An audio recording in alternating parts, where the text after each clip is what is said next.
Hello friends, welcome to my YouTube channel. आप सभी का मेरे इस वीडियो में स्वागत है। आज हम पढ़ेंगे चैप्टर 5 और क्लास 11 पॉलिटिकल साइंस। और आज हमारा चैप्टर का नाम है विधायिका।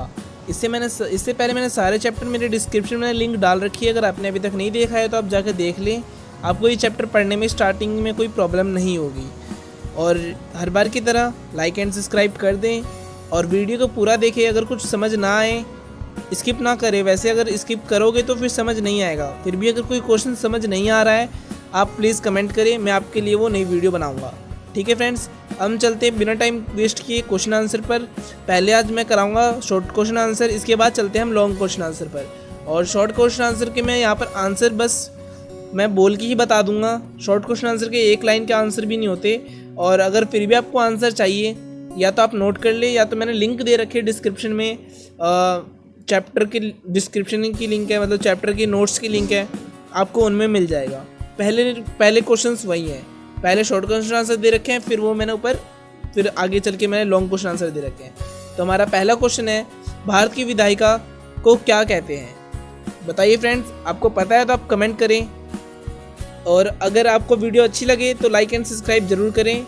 और आप कमेंट कर देना जो आपको क्वेश्चन ना समझ आए, और जो मैं पूछूँ उसको भी कमेंट कर दें। और आपको याद रहेगा ना ऐसे कि अगर ये पेपर में आ गया यही क्वेश्चन डायरेक्ट, तो आपको याद आएगा कि अच्छा ये क्वेश्चन तो एसएस सोशल साइंस जेस्ट ने बताया था और ये बिल्कुल वही क्वेश्चन आया हुआ है और मैंने इसका आंसर ये दिया था। ठीक है फ्रेंड्स, आपको ऐसे याद रहेगा। अगर आपको आता है तो आप भूलोगे नहीं, ये तो गारंटेड है। तो हमारा पहला क्वेश्चन क्या था? भारत की विधायिका को हम क्या कहते हैं? तो जो भारत की विधायिका होती है उसे संसद, ठीक है, संसद में मतलब संसद जिसमें दो सदन होते हैं, कौन कौन से? लोकसभा और राज्यसभा। फ्रेंड्स याद रखना, विधायिका किसे कहते हैं? संसद जिसमें दो सदन होते हैं, लोकसभा और राज्यसभा, मतलब संसद को विधायिका कहते हैं। ठीक है फ्रेंड्स, अब हमारा अगला क्वेश्चन है, राज्यसभा की अवधि कितनी होती है? फ्रेंड्स ये इजी क्वेश्चन है, 6 वर्ष या 65 वर्ष। अगर आपको इसको लॉन्ग में समझना है तो इसको मैं आपको लास्ट में बताता हूँ। ठीक है, इसको मतलब ये 6 वर्ष और 65 वर्ष में क्या मतलब डिफरेंस है, कैसे है ये, तो फ्रेंड्स मैं आपको ये बाद में बताऊंगा। ठीक है, लास्ट में बता दूंगा मैं आपको। और अगला हमारा थर्ड क्वेश्चन है, राज्यसभा की अवधि अध्यक्षता कौन करता है? फ्रेंड्स ये बहुत इजी है, उपराष्ट्रपति करेगा। राष्ट्रपति की तो उपराष्ट्रपति करता है, तो राज्यसभा को राष्ट्रपति होता है। ठीक है फ्रेंड्स, और ये ईजी है वैसे। और अगर आपको इसमें किसी भी क्वेश्चन में डाउट है तो आप कमेंट कर सकते हैं, मैं आपको बताऊँगा अच्छी तरह से। और फ्रेंड्स आप इंस्टाग्राम पे भी फॉलो करें, आपको आने वाली उसमें भी पहले अपडेट्स दे देता हूँ मैं, आप वहाँ पर भी देख सकते हैं। ठीक है फ्रेंड्स, अब हम चलते हैं। फोर्थ क्वेश्चन हमारा है, लोकसभा के 2 एंग्लो इंडियन को कौन मनोनीत करता है? अगर फ्रेंड्स आपको एंग्लो इंडियन के बारे में भी नहीं पता है तो मैं इसको भी लास्ट में बताऊँगा, आप लास्ट में तक देखते रहें, मैं आपको ज़रूर समझाऊँगा। ठीक है, तो ये हमारा राष्ट्रपति ही काम करता है एंग्लो इंडियन को चुनने का। फ्रेंड्स मैं इसको भी यही बता देता हूँ, एंग्लो इंडियन वो होते हैं जो बाहर के देशों से आते हैं। ठीक है, मतलब कि आपको पता है ना, जैसे कि हमारे वो होता है, जो हमारा राष्ट्र पूरा सदन होता है, उसमें हमारे 2 एंग्लो इंडियंस होते हैं। इसका मतलब कि 2 व्यक्ति बाहर से चुने जाते हैं। ठीक है फ्रेंड्स, सारे नेता यहाँ के होते हैं पर 2 बाहर के होते हैं, उन्हें एंग्लो इंडियन कहते हैं, ये याद रखना फ्रेंड्स।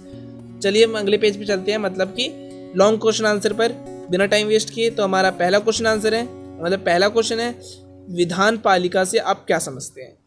नाइस क्वेश्चन फ्रेंड्स, आपको बता देता हूँ मैं। वैसे सरकार के 3 प्रमुख अंग होते हैं, पता है फ्रेंड्स, विधान पालिका, कार्यपालिका, न्यायपालिका। तीनों का कार्य भी हमें पता है, इतना इजी तो है ये। और सॉरी फ्रेंड्स, चलिए और एक बार तीनों के हम कार्य भी देख लेते हैं। नहीं, विधान पालिका का क्वेश्चन है ना। तो विधान पालिका सबसे महत्वपूर्ण अंग होता है। ठीक है, सबसे हेड पे है तो सबसे महत्वपूर्ण कार्य इसी का ही है, जिसका प्रमुख कार्य होता है देश की परिस्थितियों के अनुसार कानून बनाना। ठीक है, मतलब देश में क्या चल रहा है, अगर मतलब कि कानून बहुत ज़रूरी है, मतलब कोई स्ट्रिक्ट लागू करना है तो कुछ ज़्यादा ही स्ट्रिक्ट कानून लागू होगा। ठीक है फ्रेंड्स, मतलब गोलियांबारी जैसी स्टार्ट हो गया था अभी पहले जनवरी के टाइम में। ठीक है फ्रेंड्स, तो इस वक्त ये कानून बहुत ही स्ट्रिक्ट बना सकते हैं और बनाना। और विधान पालिका, कार्यपालिका परिवहन नियंत्रण करती है। मतलब फ्रेंड्स 2 सेकंड फ्रेंड्स, वो थोड़ी मिस्टेक्स हो जाती है मेरे से, क्योंकि मैं ये गूगल वॉइस का यूज़ करता हूँ। हिंदी टाइपिंग लिखने में बहुत समय लग जाएगा, इसलिए मैं बोल देता हूँ और ये टाइपिंग करते रहता है। तो ठीक है फ्रेंड्स, थोड़ी मिस्टेक्स हो जाती हैं, मैं उनको वापस सही कर दूंगा। आप देख लिए मैंने इसको सही कर लिया, मैं अभी वापस यहाँ पर भी पता नहीं क्या ले रखा था और अब लिख दिया सही। ठीक है, तो हमारे ये विधान पालिका सबसे महत्वपूर्ण अंग होता है और जिसमें मुख्य कार्य होते हैं इनके परिस्थितियों के अनुसार, देश के परिस्थितियों के अनुसार कानून बनाना, और विधान पालिका कार्यपालिका पर भी नियंत्रण रखती है। मतलब जो विधान पालिका होती है, जो हेड वाली होती है, वो कार्यपालिका पर भी नियंत्रण रखती है, मतलब वो देखते रहती है कुछ होना है। ठीक है फ्रेंड्स, अब चलते हैं अगले क्वेश्चन पर।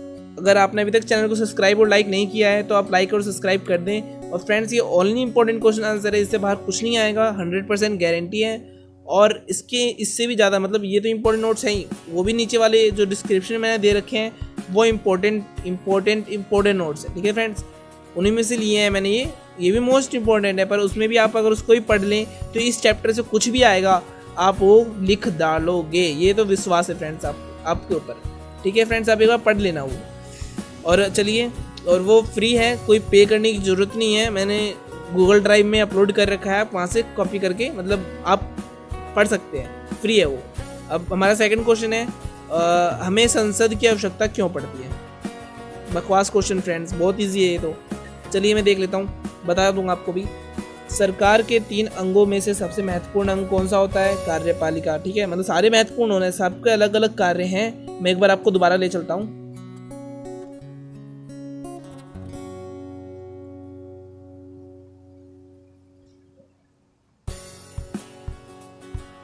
और फ्रेंड्स, 1 सेकंड, मेरे को थोड़ा टाइम लग रहा है, बस ये रहा। हमारे 3 होते हैं, तो विधान पालिका, कार्यपालिका, न्यायपालिका। विधान पालिका का हमने सुन लिया ना, ये नए कानून बना सकती है। कार्यपालिका, अब ये आपको फ्रेंड्स इनमें यहाँ थोड़ा कन्फ्यूज़न होता है। पहली बात तो सबसे ये सीरियल वाइज लगेंगे, विधान पालिका, कार्यपालिका, न्यायपालिका। पहले बनेगा, कार्यपालिका लागू करेगी, न्यायपालिका सजा देगी। ठीक है फ्रेंड्स, समझ गए ना? पहले बनेगा, फिर लागू होगा, फिर सजा मिलेगी। न्याय मतलब सजा, कार्य मतलब लागू, और विधान मतलब बनाना। ठीक है फ्रेंड्स, ऐसे आप याद कर सकते हो, लाइन वाइज भी रहेगा आपके पास। अब हम जिस क्वेश्चन पे तो वही चलते हैं। ये रहा हमारा, सरकार के 3 अंगों में से सबसे महत्वपूर्ण अंग संसद होता है। ठीक है फ्रेंड्स, और कार्यपालिका तथा न्यायपालिका अपने कार्यों के लिए विधान मंडल पर निर्भर करती है। हमने पीछे पढ़ लिया है फ्रेंड्स। और एक यहाँ पर ध्यान देना, और एक देश संसद के बिना कोई भी कार्य ठीक ढंग से नहीं कर सकता है, ये भी हमें पता है, और सकता है, तथा संसद की आवश्यकता हमें, फ्रेंड्स 2 सेकंड, हाँ तो फ्रेंड्स मैं वापस आ गया हूँ, ये यहाँ पर मिस्टेक थी, मैंने सही कर लिया से। आवश्यकता हमें निम्न कारणों से पड़ती है। ठीक है फ्रेंड्स, अब मैं इनके पॉइंट्स दे रखे हैं, अब उन्हें पढ़ सकते हैं तो आपको पता चल जाएगा कि हमें संसद की आवश्यकता क्यों आवश्यक है। ये 8 नंबर का, 6 नंबर का, ये दोनों में आ सकते हैं फ्रेंड्स, मैंने लॉन्ग में करा रखा है, अगर आप आधा भी याद करें तो चलेगा। ठीक है फ्रेंड्स, तो हमारा पहला पॉइंट है कानून निर्माण कार्य। ठीक है, कानून का निर्माण कार्य कौन? संसद का प्रमुख कार्य होता है कानून का निर्माण करना, क्योंकि संसद जनता की इच्छा के प्रतिनिधित्व करती है, मतलब कि वो इच्छा हमारा कैसा है उसके थ्रू वो कानून बनाएगी। ठीक है, और देश की परिस्थितियों की तथा नागरिकों की आवश्यकता के अनुसार कानून का निर्माण करती है। मतलब जैसे हमारी इच्छा है किस टाइम पे कैसा कानून बनाना चाहिए, कहीं ऐसा ना हो कि हमें किसी गाड़ी के प्रदूषण के लिए कानून बनाना चाहिए तो हम यहाँ पर रोड बनवा रहे हैं, रोड के लिए कूड़ा ना फैलाएं। ठीक है फ्रेंड्स, तो ये देखना पड़ता है, तो ये वो हमारी इच्छा के अनुसार और देश की परिस्थितियों के अनुसार कानून बनाती है। और एक अगला पॉइंट हमारा वित्त पर नियंत्रण। वित्त का मतलब फ्रेंड्स यहाँ पर धन है। ठीक है फ्रेंड्स, वैसे धन ही इसका मतलब होता है, तो धन पर नियंत्रण। जो राज्य धन होता है, राज्य का धन, वो कौन नियंत्रण करता है वो भी पढ़ते हैं ये फ्रेंड्स। संसद का राज्य के वित्त पर नियंत्रण होता है। जो संसद होता है वो वित्त को भी संभालता है, मतलब कि धन को भी संभालता है राज्य के। ठीक है, और फ्रेंड्स संसद क्या होता है मैंने पहले करा दिया है, वो दिमाग में रखना। ठीक है फ्रेंड्स, ये बार बार ये वर्ड आएगा। और नियंत्रण होता है, कार्यपालिका संसद की अनुमति के बिना 1 पैसा भी खर्च नहीं कर सकती। फ्रेंड्स ये याद रखना, संसद की अनुमति के बिना कार्यपालिका ना 1 पैसा भी खर्च नहीं कर सकती। वो ये भी नहीं कह सकती कि हमें 1 पैसा दे दो, हम कुछ मतलब हम यहाँ पर रोड बनवा देंगे। जब संसद उसको अनुमति देगा कि हाँ ठीक है अब रोड बना लो, तो फिर वो कार्यपालिका वहाँ पर कार्य करवाएगी, नहीं तो नहीं। ठीक है फ्रेंड्स, खर्चा नहीं कर सकती। संसद प्रति वर्ष बजट पास करती है। संसद ही प्रतिवर्ष का बजट पास करती है कि इस साल बस इतना ही खर्चा होगा, ठीक है, और जितना खर्चा हुआ है उसका बजट पास करेगी, ये देखो इतना बजट पास हुआ है, मतलब यूज़ हुआ है पैसे। इसके अलावा संसद कर लगाने, कर में संशोधन करना सॉरी फ्रेंड्स, यहाँ में मिस्टेक है, संशोधन करना, करों में संशोधन करना और कर को समाप्त करना भी संसद का ही कार्य है, ठीक है फ्रेंड्स। हाँ तो फ्रेंड्स, अगर आपने अभी तक लाइक एंड सब्सक्राइब नहीं किया है तो प्लीज़ लाइक एंड सब्सक्राइब कर दें, सब्सक्राइब करें। मैं अभी न्यू यूट्यूबर हूँ, मुझे अभी सब्सक्राइबर और लाइक्स की ज़रूरत है। Please friends like and subscribe ज़रूर करें। चलिए अब मैं बिना टाइम वेस्ट किए स्टार्ट करते हैं। तो हमारा फिर से अगला पॉइंट आया है हमारा संविधान में संशोधन, ठीक है। हम वो वित्त में संशोधन कौन करता है, धनु मतलब कर पे संशोधन कौन करता है, हमारा संसद। अब यहाँ देखते हैं, लोकतांत्रिक राज्य के अंदर मतलब भारत के अंदर संविधान में संशोधन करना का अधिकार संसद के पास है। ये संशोधन भी करना संसद के पास है, ठीक है। इसलिए संविधान में संशोधन संबंधित कार्य प्रमुख रूप से संसद को ही पेन पड़ता है। फ्रेंड्स 2 सेकंड में भी आता। हाँ तो फ्रेंड आ गया मैं, यहाँ पर हमारा यह था संविधान कहाँ था, ये संविधान कार्य मुख्य रूप से संसद को ही करना पड़ता है, ठीक है। संशोधन संबंधित कार्य भी मुख्य रूप से संसद को ही करना पड़ता है जब संसद को लगता है कि कोई कानून जनता के विकास में बाधा बन रहा है। फ्रेंड्स ध्यान देना, अगर संसद को लगता है कि ये कानून है जो ये हमारे विकास में बाधा है, हमारा विकास नहीं हो पा रहा है इस कानून की वजह से, ठीक है, तो वह उस कानून को हटा देती है, ठीक है, और विकास के लिए जरूरी संसाधनों व संशोधन भी कर देती है, ठीक है। मतलब अगर हमें नया कानून चाहिए तो उसमें संशोधन कर देगी, वो उसका काम है, ठीक है फ्रेंड्स। और अब अगला है हमारा न्यायिक कार्य। न्यायिक मैं बता दिया है, सजा देना, ठीक है। तो अब आगे पढ़ते हैं। कभी कभी संसद को न्यायिक कार्य भी करने पड़ते हैं, जैसे कि फ्रेंड्स यहाँ में नहीं आएगा सॉरी, जैसे कि राष्ट्रपति तथा उपराष्ट्रपति महाभियोग के द्वारा हटा सकते हैं। फ्रेंड्स आपको पता होना चाहिए महाभियोग।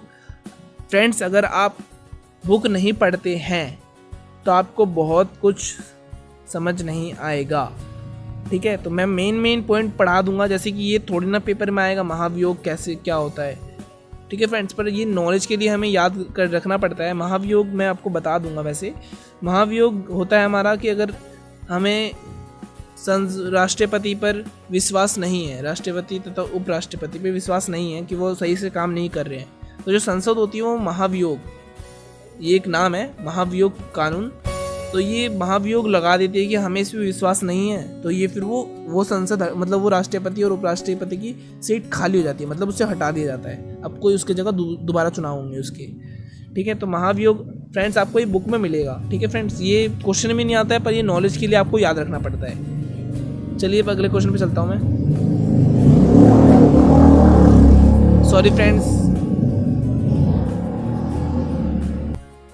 सॉरी फ्रेंड्स इस बैकग्राउंड म्यूजिक के लिए। चलिए अब हम स्टार्ट करते हैं। तो हमारा तीसरा क्वेश्चन है, संघ सूची में कौन कौन से विषय आते हैं। संघ सूची में राष्ट्रपति महत्व, ठीक है, राष्ट्रपति महत्व के ऐसे विषय शामिल होते हैं जिनमें पूरे देश में एक ही नीति अपनाए जाने की ज़रूरत होती है। इनमें कुल 100 विषय शामिल होते हैं, जैसे रक्षा, विदेश, विदेशी संबंध, संचार, रेलवे, डाक। फ्रेंड्स ये क्वेश्चन तो मैं यहीं पर ख़त्म करता हूँ, ठीक है फ्रेंड्स। अगर आपको कोई भी फिर भी क्वेश्चन समझ नहीं आया तो आप कमेंट कर दें, मैं आपको समझा दूंगा। और फ्रेंड्स नोट्स आपके लिए रेडी हैं, आप नीचे डिस्क्रिप्शन पे क्लिक करके मतलब लिंक पे डाउनलोड कर सकते हैं। और फ्रेंड्स एक और बात, लाइक एंड सब्सक्राइब कर दें। और मैंने इससे पहले भी हिस्ट्री के और फर्स्ट सेकंड थर्ड पॉलिटिकल के चैप्टर के मैंने वीडियो बना दी है, अगर आपने अभी तक नहीं देखा है तो ओनली इम्पॉर्टेंट नोट्स वहाँ तैयार बैठे हैं, आपको बस वहाँ पर क्लिक करके पढ़ना है और आपको अच्छे नंबर लाने हैं, ठीक है फ्रेंड्स। और दूसरी बात, अगर आपको याद हो मैं आपको याद दिला देता हूँ उस क्वेश्चन का आंसर। एक सेकंड फ्रेंड्स, मैं उसी पेज पे लेके चलता हूँ। हाँ फ्रेंड्स मैं आ गया, मैं उसी पेज पे। शॉर्ट क्वेश्चन आंसर याद है ना हमारा, छूट रहा था। कौन सा क्वेश्चन था हमारा, भारत की विधायिका का क्या कार्य होता है, या राज्यसभा की कितनी अवधि। हाँ ये रहा हमारा, राज्यसभा की अवधि कितनी होती है। फ्रेंड्स इसका आंसर था 6 से 65 वर्ष। तो फ्रेंड्स जैसे कि अगर आज ही कोई लगा है मतलब राज्यसभा राष्ट्रपति बना है तो वो 6 साल बाद हट जाएगा। अगर कोई आदमी 40 वर्ष में लगा है, 40 वर्ष का है और वो बन गया है राष्ट्रपति, तो जब वो 46 वर्ष का हो जाएगा तो वो हट जाएगा। ठीक है फ्रेंड्स, मतलब उसको अब पेंशन मिलेगी। ठीक है फ्रेंड्स, और अगर वो 65 साल का है 64 का है तो जैसे ही वो 65 का होगा तो वो हट जाएगा। बेशक 1 साल में ही उसको रिटायर कर दिया जाएगा। ठीक है, और अगर वो मतलब कि ऐसा है कि अगर वो 65 से कम का है और जैसे ही वो 65 का होगा तो उसको हटा दिया जाएगा, और अगर 6 साल में मतलब वो 65 का नहीं हो रहा है तो 6 साल बाद वो हट जाएगा। ठीक है फ्रेंड्स, उम्मीद करता हूँ आपको समझ आया होगा। लाइक एंड सब्सक्राइब जरूर करें। वीडियो को पूरा देखने के लिए शुक्रिया। Thanks for watching friends.